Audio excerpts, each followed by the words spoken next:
Thank you so much, Christy. And my name is John McGranahan. I'm an attorney with Hunt and Andrews Kurth. I do land use and zoning work, and we're representing Fairfax County Public Schools on this rezoning application that we'll be describing in greater detail this evening. First and foremost, I wanted to start by thanking everybody for taking time out this evening to join us for this community meeting. We have two main objectives. The first is to provide you with information about the proposed renovation of Mosaic Elementary School and give you the latest updates on how that project has proceeded and is proceeding currently. Secondly, we'd like to answer your questions, the questions that you have to the extent that we're able to this evening, but also hear any concerns or questions that you have for future follow-up. So those are the two reasons we're collecting here this evening, and want to make sure that we try to respect everybody's time, but we also want to give you an opportunity to talk to us about questions you have or concerns that you may have. I would like to, we have several people joining us this evening, so before I get into my presentation, which will be to provide you with the updated information, I would like to introduce a few folks who are on the call this evening, and I hope I have everyone. I don't have my, let me do this to make sure I can see everyone. Great, okay. First, School Board Chair and Member at Large, Rachna Sizemore Heiser is on the Zoom call. Also, Providence District Representative on the school board, Carl Frisch. I saw him, there's Carl. Just looking to see if there are other school board members. I don't see any. And I don't see Dr. Reed. Oh, yes, I do. There she is. Hi, Dr. Michelle Reed, the superintendent, division superintendent for Fairfax County Public Schools. I see Douglas Tyson. He's the assistant superintendent of Region 1 for Fairfax County Public Schools. Yes, I see Providence District Planning Commission Representative Phil Najelski-Eichner is on the call as well. I see Mike Wing from Supervisor Palchik's office, the Providence District Supervisor. I know she had a conflict this evening. We were trying to manage a lot of schedules, and unfortunately this one didn't work for her, but Mike's here from her office so that he can hear the conversation this evening and report back to her. And I think that may be it. I'm looking at my list. If I missed anyone, please let me know. And we also have, just so you know, we have other members of Fairfax County Public Schools staff who are working on this project, and the consultant team that they put together to hopefully be able to answer questions that you all may have. So in the interest of everybody's time, I'm going to get started here and kind of walk you through my presentation. So let me share my screen, which worked well earlier. Okay. Does everybody see my screen? And there is the slideshow presentation. Is everybody seeing the Yes. presentation? Great. Okay. John, this Yes. is Douglas. I just wanted to recognize just before you get started going that Dr. Mari Asti, our principal of Mosaic Elementary School, is here on the line with us, just so that everybody knows she's present. Thank you very much, John. Yes, no, thank you, Douglas. And it's interesting. I had heard that she was dialing in, and then I didn't see the Hollywood Square. So I apologize for that. Thank you for pointing that out. So again, this part of the meeting this evening is to go over an overview of what is being proposed at Mosaic Elementary School. First, if I may, I'd like to orient everyone to the property so that we know what we're talking about. The elementary school property is outlined in red on the slide that you're seeing here. It's currently accessed by 5 Oaks Road, which is along the top of the screen here, the north side of the property. You can see Interstate 66 there as my cursor is highlighting it, again, north of the property. Blake Lane it runs in this direction, moving sort of north to southeast. And then on the back of the school property, there we have Kingsbridge Drive, which many of you are familiar with, which currently runs on the south side or behind the school. An overview of the project, and a couple of points I really wanted to make sure that everyone appreciates. This is a renovation project. Mosaic Elementary School was built in 1964, and it has been in the renovation queue since about 2008, when the school board instituted the program of identifying schools and prioritizing them based on renovations. So essentially, Mosaic has been in the queue since 2008 for a renovation, and the time is here. So that's really why we are here. And many of you may have heard about some of the details of the proposal, and there's a pretty significant increase in the gross floor area, or the building's footprints, if you will, of the school.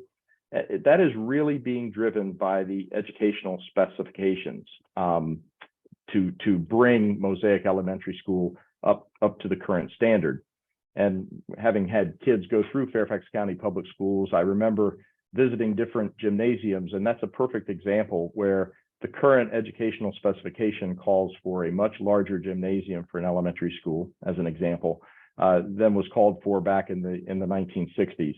So you see the increase in the building area. That doesn't mean that you're getting a commensurate increase in the design capacity of the school. And so that's the first point I wanted to really state at the outset. The current design capacity of the existing school, as it stands today, is 1,038. The proposed design capacity with this renovation and addition project is 1,050. So in terms of design capacity, it's a relatively small increase of 12 students. The current enrollment for last year was 936. I guess we'll get the new numbers for the current school year after September 30, when those numbers are tabulated and published. But you can see that there's some ability or some opportunity, if you will, for growth. But that's not what's driving this renovation project. I would also point out, those of you who are familiar with the school, that there are currently 4 modular classroom buildings on the site. The proposed renovations and additions with this project will replace those modular classrooms, so they will be removed after construction is finished and the new school is open. You might ask, well, why are we rezoning the property? It's a technicality, if you will. The property is currently zoned R2, and that caps the amount of floor area or building space that can be built on the site. And with the proposed additions and renovations, it will exceed that limitation in the R2 district. So we are rezoning it to the R3 district to give some increased capacity for building area. That's the technical reason why we're going through this application process.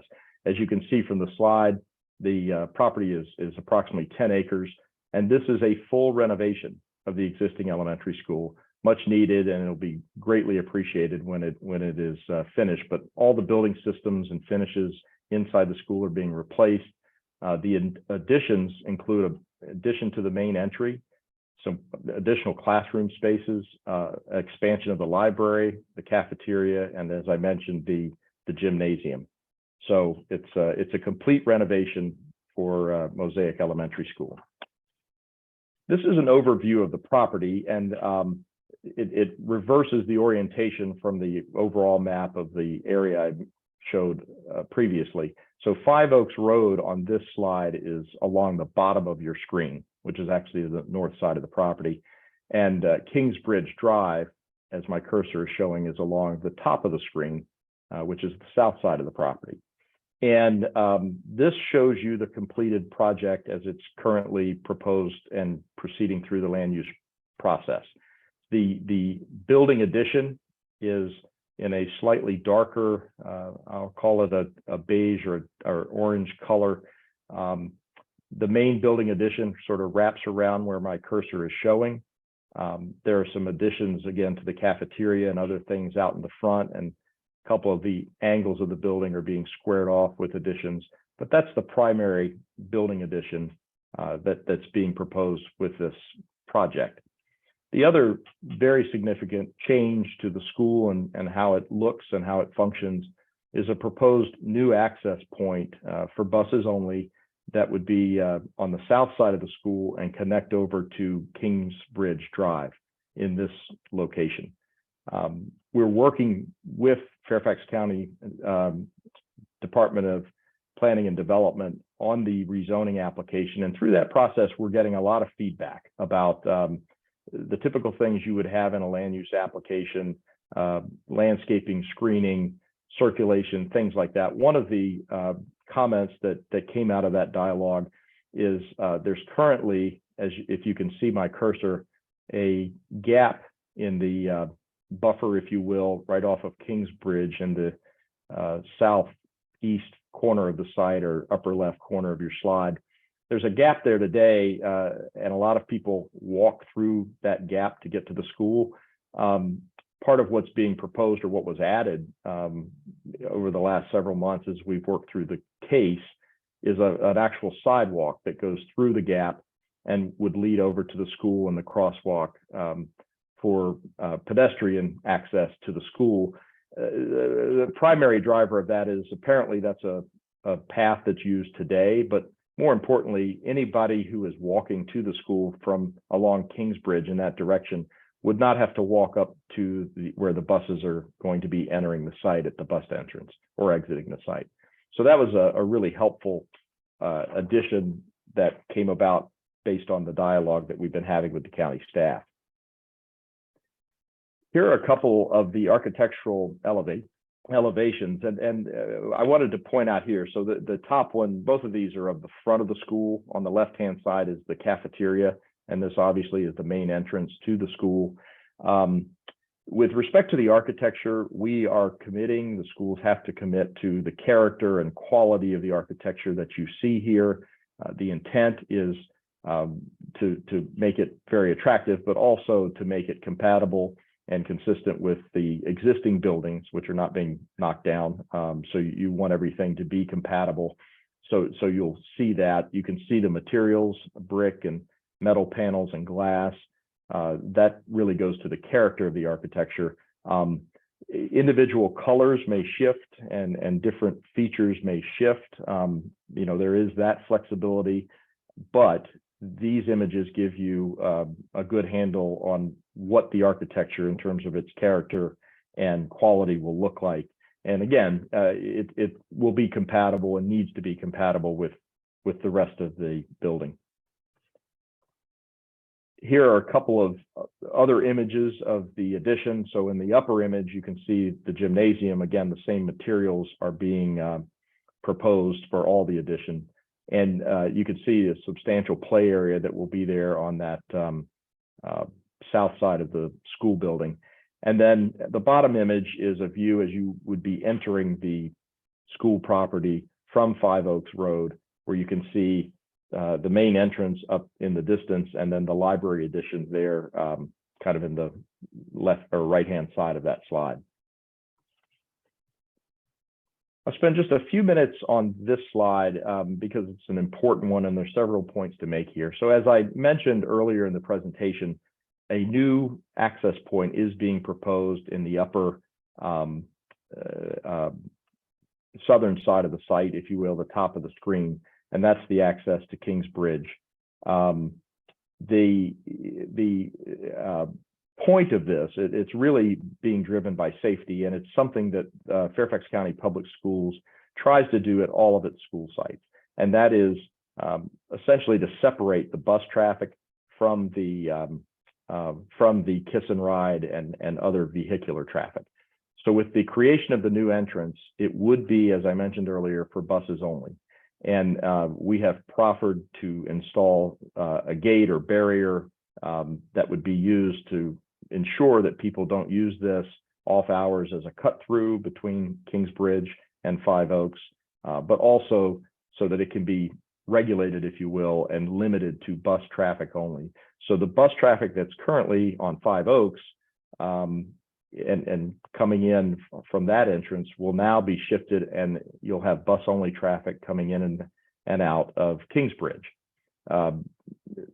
Similarly, at the bottom, you have the blue that shows you what the kiss and ride loop will be, if you will, for folks who are driving their children to school and dropping them off.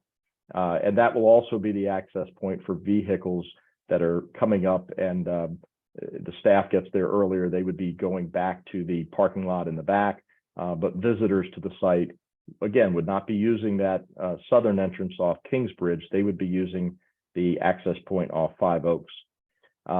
We have been talking to different folks in the community. We've been hearing some of the concerns and considerations. So how this access point functions is a very important piece of this project. And it's important, obviously, to the neighbors. It's equally important to the schools. The school, Fairfax County Public Schools, it prides itself on the safety that it provides to everyone who is accessing the school. And so it's critical that this works. And I've been doing land use work on behalf of Fairfax County Public Schools most of my career. That's longer than I would like to admit. But we've had similar, not identical, but similar situations where we've made commitments to manage traffic on site. And I would say we've done so very, very successfully. But that's an important consideration here. As I mentioned, we've already proffered that there would be a gate. There would also need to be, and we're committed to put staff out to make sure that parents don't use Kingsbridge and try to get into that access point. That's something that takes time to educate the parents, and we've committed that there would be an education process for all parents of the school, that for vehicles and dropping off their children, they should be coming in from Five Oaks, and that Kingsbridge is for buses only. That doesn't mean everyone will listen, though. So we have, and I know it has worked successfully at other schools, there will be staff on site to make sure that only buses are coming in and out. Another important consideration, and the next slide will kind of highlight this, but while you're looking at this, the buses, the intent would be that the buses would come into the site in the morning and park and do the drop off and remain on site, and then the buses would be released at the same time. Similarly, they would come and queue for pickup, and then they would go out at the same time. The point of that is you wouldn't have buses going in and out and trying to pass each other, going in opposite directions at the Kingsbridge entrance. We've also proffered, obviously, to put signage on the site to ensure that that new access point is for bus traffic only. And this is, it's a safety consideration to split the traffic like that, but it will be a big improvement over some of the comments we've heard from folks that traffic on Five Oaks can be a real problem in the morning, because right now that is the only way in and out of the school site for any vehicle, which is a safety consideration in and of itself. There have been, as many of you know, some flooding episodes there on Five Oaks, and if that's the only way to get in and out of the school, then that's a problem. This would provide a second emergency access if that were ever needed as well.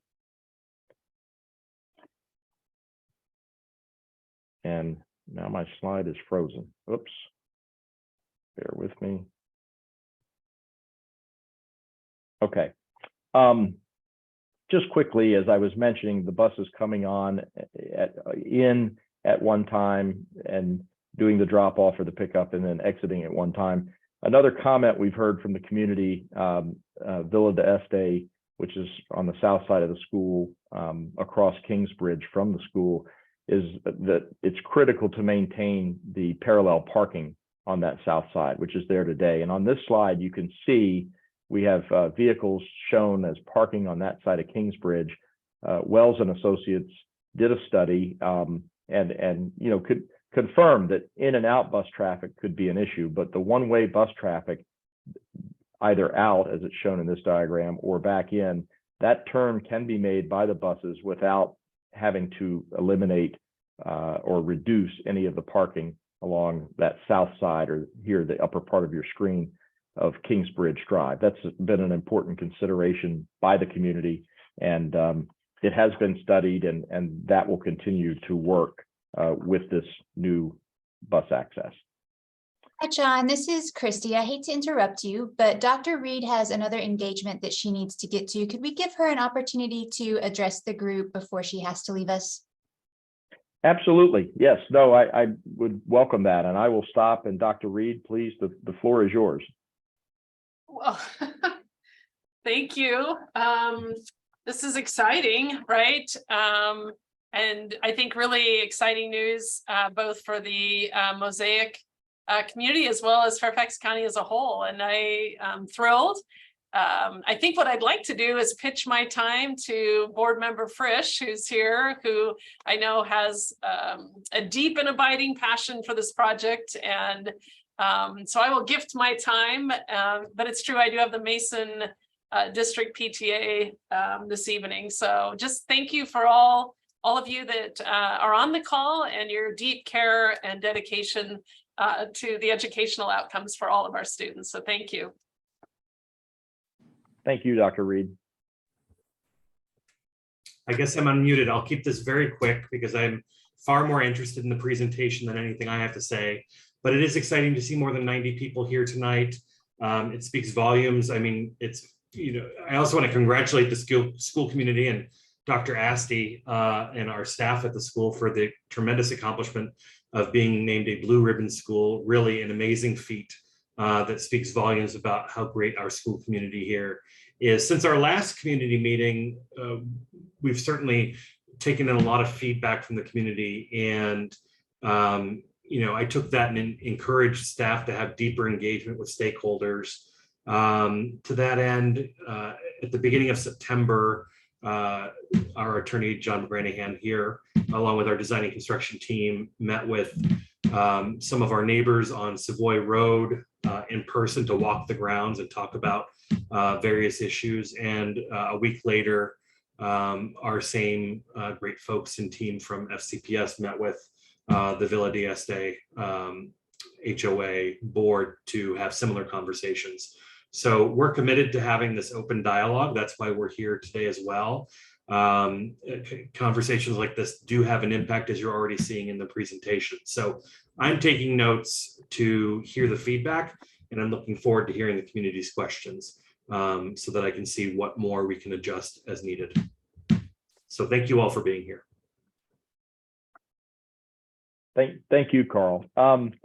And we're actually getting close to the end of the presentation. So I will wrap up here because we all are very interested in getting your feedback and taking that back and also trying to answer your questions. So just quickly on the timeline, it's not on this slide, but the rezoning land use application currently is scheduled for the public hearing in front of the Fairfax County Planning Commission on November 2nd. And that Planning Commission meeting starts at 7:30 p.m.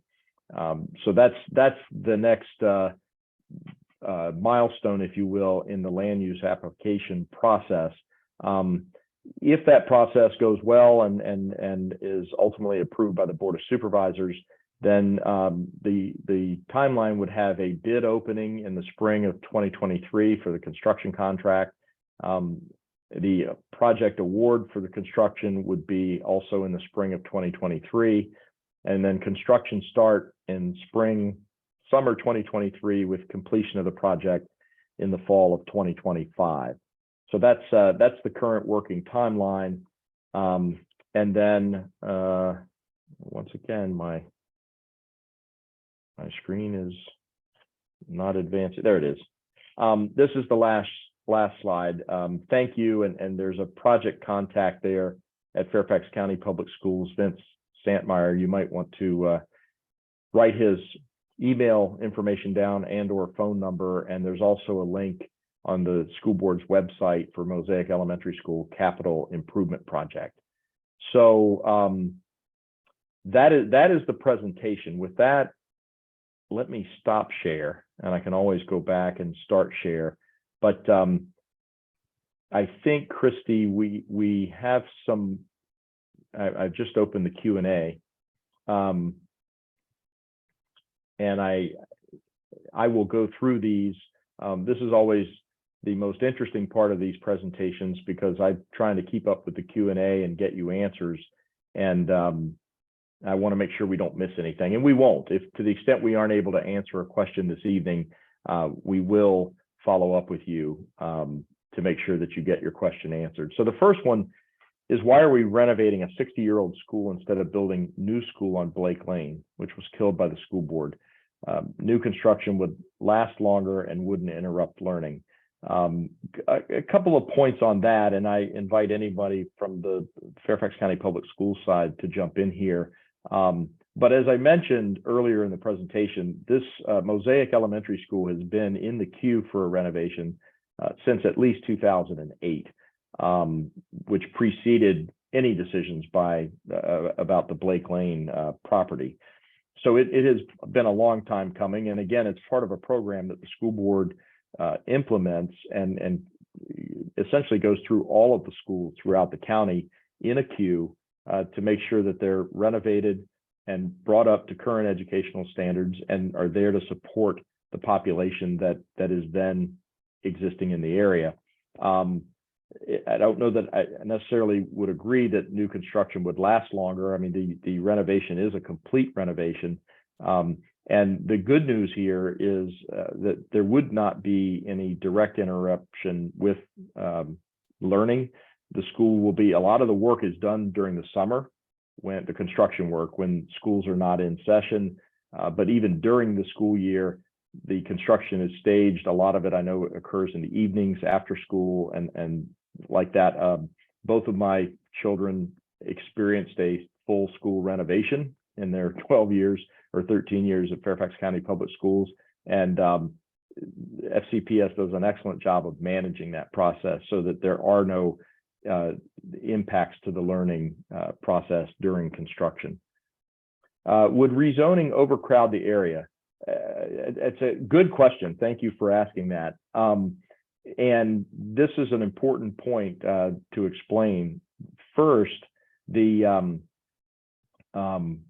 rezoning technically increases the potential building area that would be allowed for the school, but we are proffering, which is a zoning term for committing, that the property would only be used for public school purposes, and only used as shown on the plan that I had earlier on the screen, as that may evolve over time.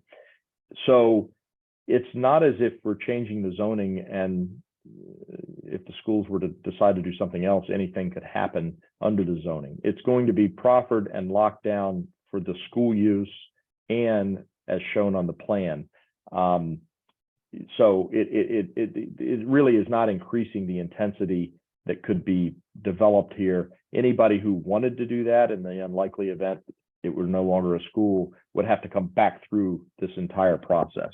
So that's a great question, and there is protection in the proffers for that. Will the playground be relocated? The answer is yes. And if you recall, and I may bring back up the plan, I want to keep going through these questions, but part of the reason the building addition is shown and was developed the way it is it really does maximize the area both on the south side of the school and on the north side of the school for playgrounds and play areas. So that was a very important consideration in the initial design of the school additions. Are there any ventilation features for the classrooms in the new building in light of the recent pandemic? We have, I think, maybe Michael Parker with Perkins Eastman as the architect. Michael, I don't know if you know that, or Heather Dietz, if you know that. I go ahead. Hey, John. Yeah, this is Michael Parker, a project manager with Perkins Eastman. There are operable windows that are standard at FCPS as part of the ed spec in classrooms. That is nothing new. So to answer your questions, one of the features of the design that was so attractive to FCPS was that we were providing additional outdoor classroom space so that more learning can take place outdoors and in a safe setting in a courtyard rather than out on an open field. Thank you, Michael. That was very helpful. And okay, another good land use question. Will this decrease the parking spaces? And the answer is no. And I know Dave Stiegler from Pannoni, the civil engineers on the line, but I'll go give you these numbers, and Dave, kick me under the virtual table if I get them wrong. But my recollection is there currently are 91 parking spaces on the site. With the expansion, the building additions, the requirement would be 145 spaces, and we are proposing, or FCPS is proposing 146. So there's actually an increase of 55 parking spaces with this project. Does that sound right, Dave, or my numbers? That's correct, John. You're right on. Okay, all right. So no decrease in actual adding 55 parking spaces. Curious about increase of emergency exits in classroom having windows for ventilation and lighting. There was a Michael answered the one about the ventilation and lighting. Increase of emergency exits. Oh, I think that probably is referring to the building, Michael, in terms of the entrances and exits. That's correct. Will there be new exits or Yes. entrances to the building? Okay. Yes, part of the design, the floor plan design accounts for not only code minimum exit capacity, but due to the way the building's laid out, we actually have more than what's required by code. Gotcha. Great. Thank you, Michael. Okay, next question. Please discuss more about the proposed landscaping buffer on Kingsbridge.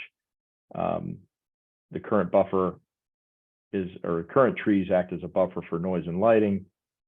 If these trees are cut down, new landscaping or shrubs reduce noise. So there will be obviously some clearing that has to occur to create that entrance. But the buffer outside of what needs to be cleared to create the bus entrance will remain. That's currently a conservation easement area. And it's important that as much of that buffer that's there today that be preserved, if you will, and not cleared. So the only part that would be cleared is the where the new bus entrance would go physically. And I don't know, Dave Stiegler, if there's with that new sidewalk, there's already I know there's a gap there that people use in the trees, but I don't know if there will need to be any clearing in order to put that sidewalk in. No, there's already a gap. You're right. And there are some proposed trees along that side, in addition to the existing vegetation that'll stay.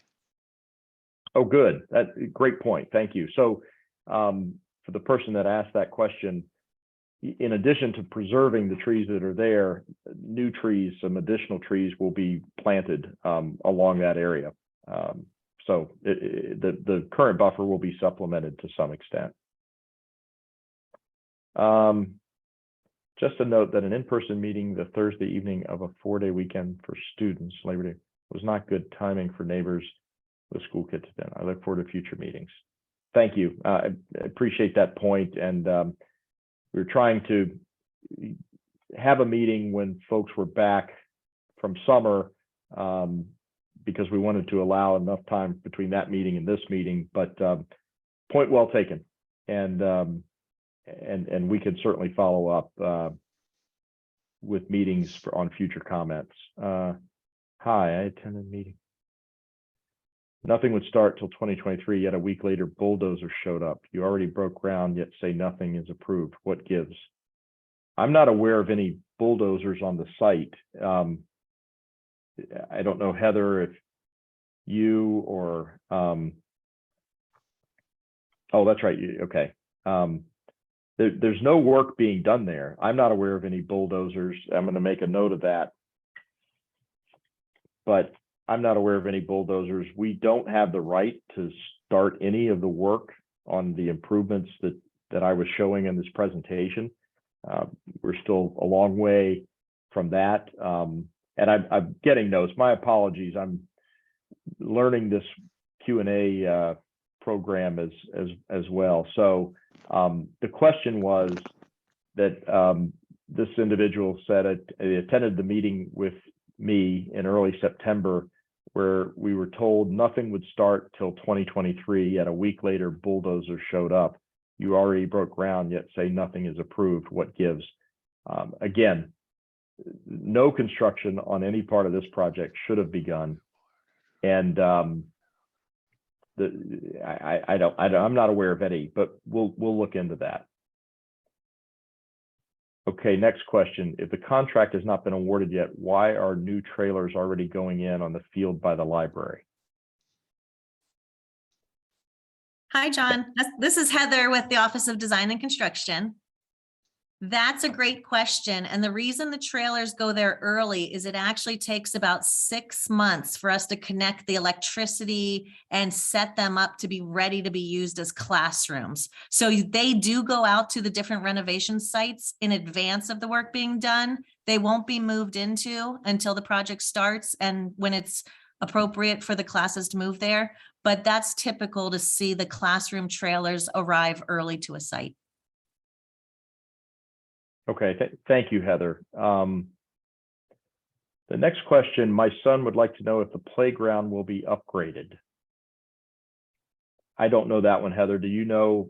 I know there will be a new location for the playground, but you or maybe Michael Parker might know that as well. Yes, when we relocate a playground, one of our departments does go out and assess the equipment there, and depending on the age and the usefulness and utility of that equipment, some pieces of the equipment may be replaced or upgraded, as well as additional if the space gets larger. So we'll have more details as we get in there and do an analysis of the current playground equipment.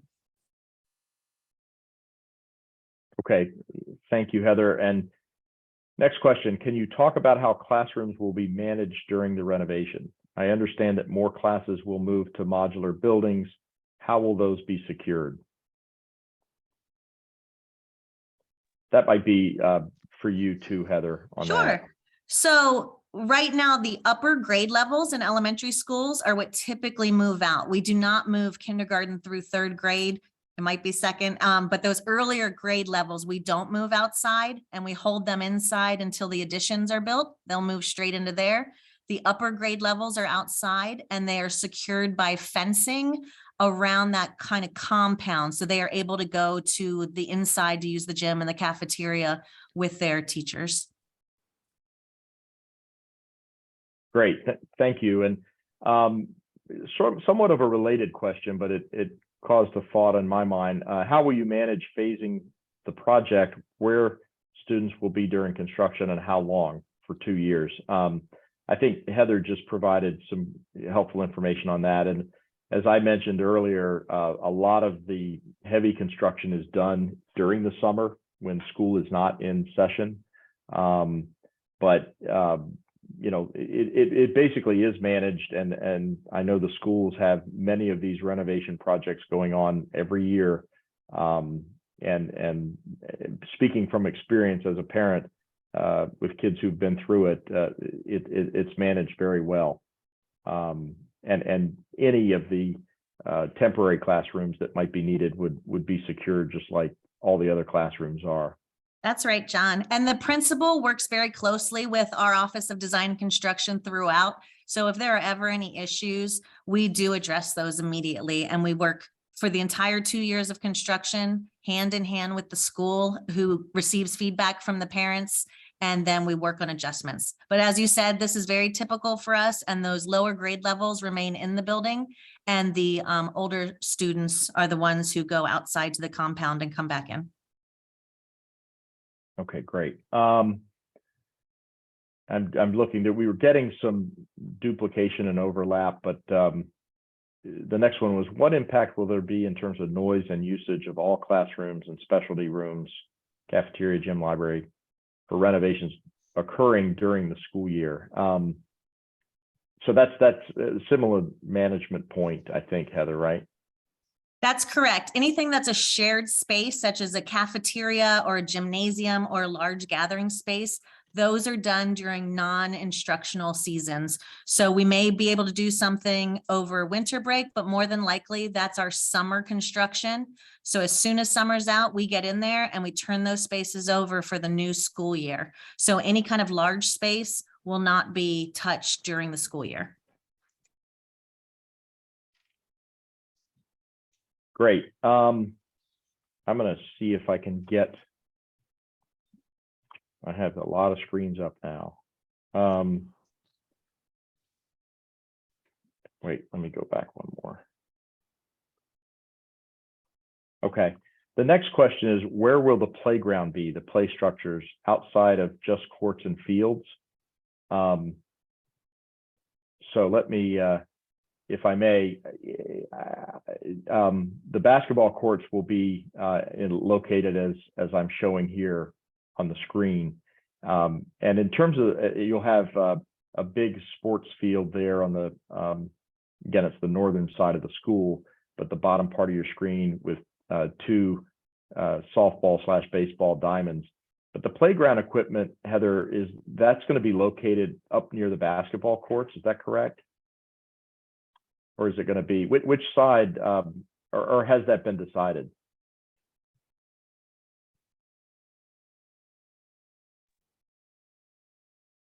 And Michael, are you able to respond for the specific location? Yes, John is correct in saying they are adjacent to the basketball courts, and one is for younger children and one is for older children. You see those little areas of separation between the two spaces there.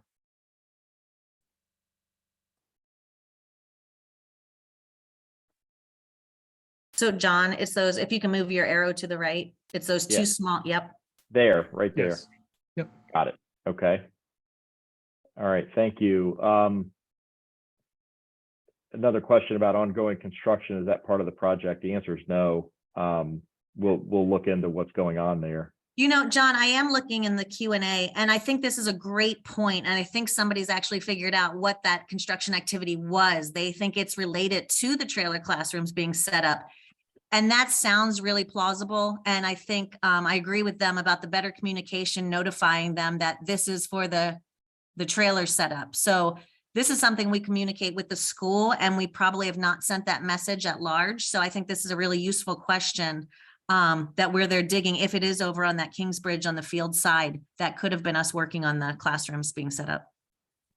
Mm-hmm. And actually, I can interject. That's what it is. The trailers are the whole field had to be prepared for the trailers to come there. So that's what all the construction is. Thank you. And we can help share that message in the future, but that's what it was. Okay. So I'm just going through trying to avoid repeats. Oh, will an enlarged cafeteria allow more students to eat at the same time? Let them stagger less and give them more regular lunch times, 1,200 instead of 1,040 for kindergarten, or noon instead of 10:40 for kindergarten.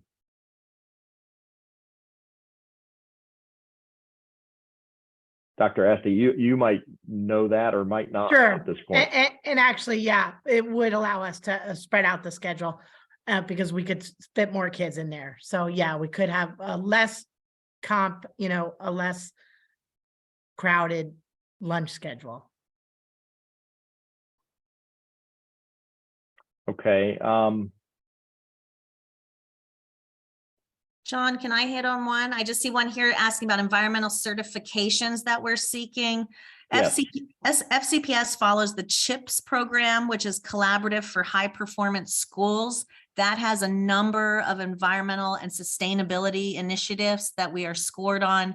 And we do that to have it verified by CHPS if that answers that. And that applies to the type of building materials that are used, the glazing on the glass, the HVAC equipment, everything we get different points for. So it's similar to LEED, but we actually follow CHPS for schools.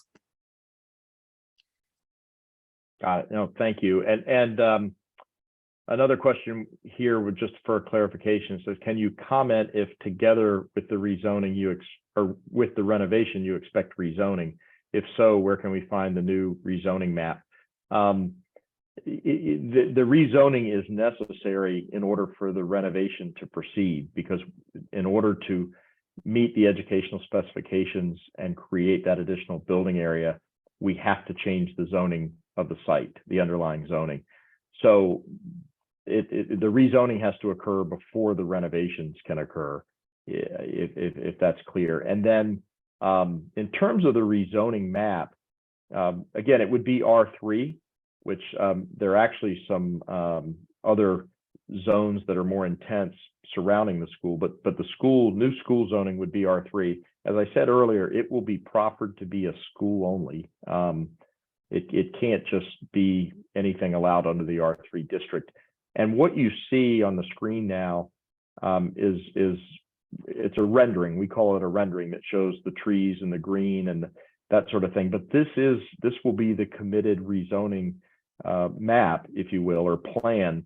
And it could evolve between now and the Planning Commission hearing and ultimately the Board of Supervisors. But whatever this evolves into, that will be the committed rezoning map or plan, and that will be what the Fairfax County Public Schools will be legally bound to construct, if you will. Thank you, John. This is Heather with the Office of Design and Construction. I did want to just remind everyone that we'll be reviewing all of the questions that are asked tonight, and we'll look at them for future messaging as well as responding to anything that we don't get to tonight. But as we continue to go through here, I have a question. Are there any single-use bathrooms that can be designated as bathrooms for students who identify as non-binary? In the current plan, there are single-use bathrooms for staff, but it seems there is no consideration for our non-binary students. So part of our new educational specifications include that all single-use bathrooms in the school will receive, these are across the board in our schools, new signage and lock sets so that they are open for use for non-binary students, staff, anybody as a single user to go in there, and it's identified simply as a restroom. And whether that's in a hallway or in the secured spaces in the office and administration areas, those are all open to students in the future. Great. No, that's good, Heather. And there was one here, actually two, that I wanted to make sure we covered. It says the school has a large population of walkers who walk to the school, most who walk down Kingsbridge. Other than the new sidewalk access, what safety measures are in place to prevent students from running through the parking lots and across the bus lanes? Great question. And we are, as I indicated, committing that there will be staff on site that will be monitoring and managing that bus access. Likewise, they will be there on site to make sure that the students move safely from Kingsbridge through that new sidewalk area, which I think in and of itself really does add a great safety measure. But you know, the staff will be there to make sure that the students who use that, I mean, I guess today they could actually, they are cutting through there and probably cutting through the parking lot, but there will be a sidewalk, if you can see my cursor, along that south side of the parking lot that would connect them over. Again, the buses will be monitored. They cross the bus entrance, and then they would have a direct access down to the school building. So that's something that Fairfax County Public Schools takes very seriously, and with the commitments to manage that entrance, managing the flow of walkers can also occur there. And then this is a great question. Will there be any trees or shrubs planted in between the school building and the Savoy Drive residence? So that is the, get my orientation correct, the west side of the school, but on my slide, if you're looking at it, it's the right-hand side of the school building. And the building addition is there in the, as I printed out, kind of the darker color. And yes, there absolutely will be additional trees and shrubs planted. There's a required buffer that will need to be planted there, and we are looking at that. Having heard from a number of the residents on Savoy Drive, we're looking at what can be done there to screen the building, if you will, from those homes. That's an important consideration, and we heard that when we had a meeting with the folks who live on that side of the school. about a month ago. But there definitely will be trees or shrubs. What you're seeing there, by the way, on the screen, those are new plantings. The darker green are existing trees, but the other green circles that you're seeing there are new plantings. John, we have a question. It says, I may have missed this, but will the new addition also be 2 floors? So if Michael can have you point actually on this location, which areas will be 2 floors? And we may want to show the renderings again. Yeah, thank you, Heather. John, if you go to where it says existing school building, Okay. yeah, right here. towards the right side is 2 stories. Yeah. Okay. There's a part that's 2 stories existing today and a part that's 2 stories that will be new. And as you turn up the page, it turns into the gym facility. So it might look like the massing of a 2-story building, but it's really just one story with a high ceiling height. And then there's also a small 2-story portion if you go all the way page south. Yep, right there. Here. Okay. Yeah, there's a little bit of an addition on that 2-story piece, just behind the library. Okay. And I think, let me try to do this. Oops.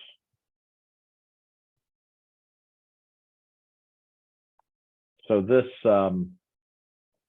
image shows kind of the 2-story, looking at the top, that's the gymnasium, right, Michael? That's correct. That's sticking out there. So that's the 2-story height that you're seeing there, even though it's just the gymnasium. And then on the southern, the image at the bottom of the slide, it looks like that there are at least 2 stories there at the main entrance, if you will. Although I think those are lights, those are windows for lighting. I don't think it's an actual second floor.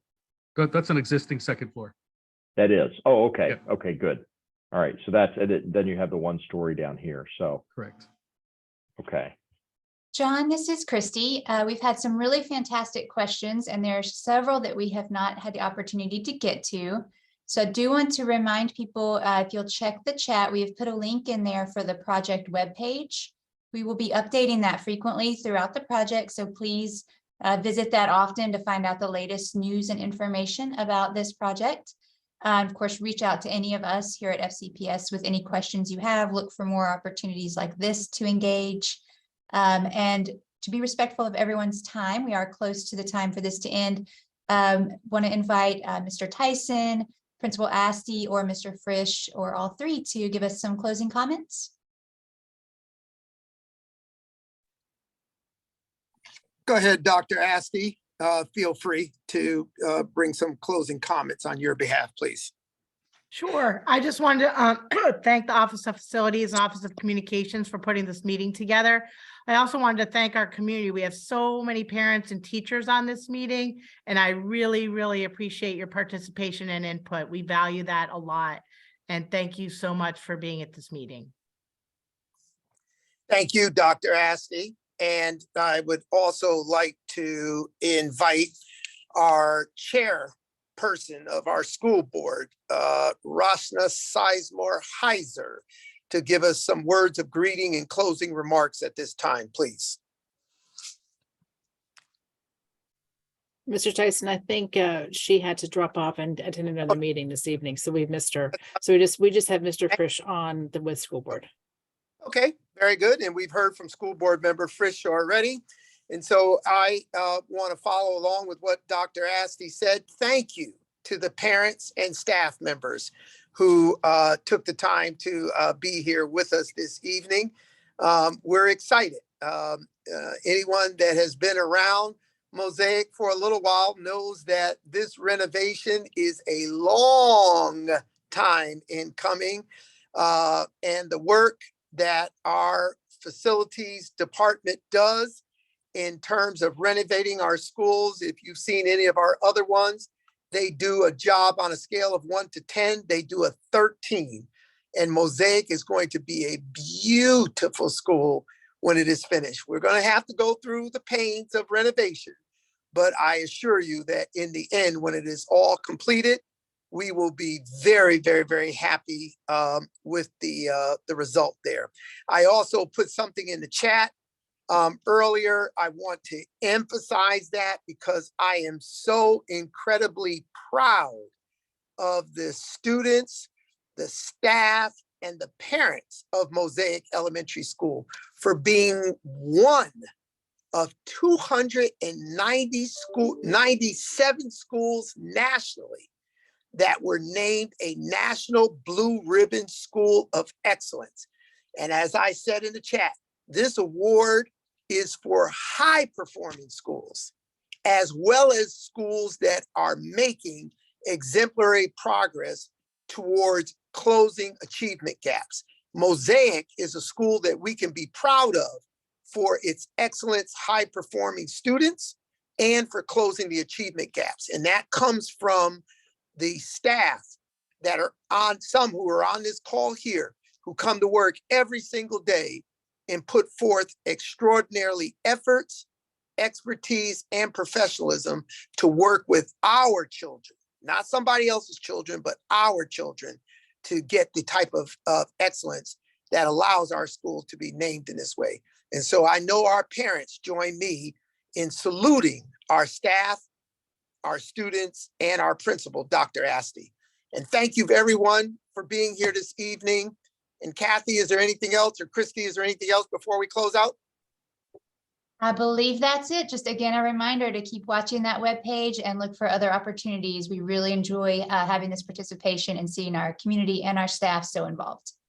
Excellent. Thank you, and good night, everyone. And thank you to our translators.